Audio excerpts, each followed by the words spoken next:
Secara teori ada 4 yang dimaksud dengan business judgment rule itu. Pertama, keputusan itu diambil sebagai keputusan bisnis ya. Kemudian ada itikat baik, kemudian ada due diligence, kehati-hatian, timbangannya juga wajar. Kemudian tidak ada conflict of interest, aturan kepentingan, dan yang terakhir ada informasi dan analisis yang memadai.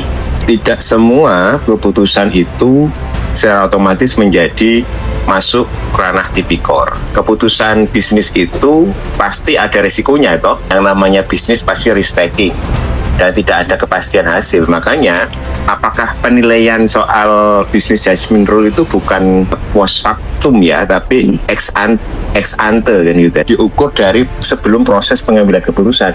Kalau misalkan keputusan itu rugi kemudian korupsi, bukan begitu, tapi dilihat apakah keputusan itu ketika dibuat itu memang melawan hukum, tidak hati-hati, tidak ada appraisal, tidak ada COI, dan direksi apakah juga menikmati keuntungan dan lain sebagainya.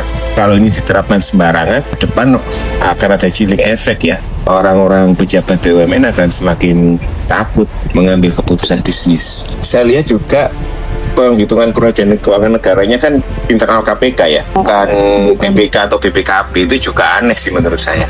Menurut saya yang berwenang ya BPKP gitu ya. Apalagi kalau misalkan hakim ngomong nggak ada mens rea, itu salah satu unsur penting mens rea itu. Kalau nggak ada mens rea bukan tindak pidana dong, itu murni administrasi. Lale itu nggak bisa dipidana, korupsi lale nggak bisa. Itu kealpaan itu misalkan dicantumkan dalam unsur pasal. Kealpaannya misalkan menguntungkan orang lain, membuat gerai itu baru, tapi kan itu nggak ada.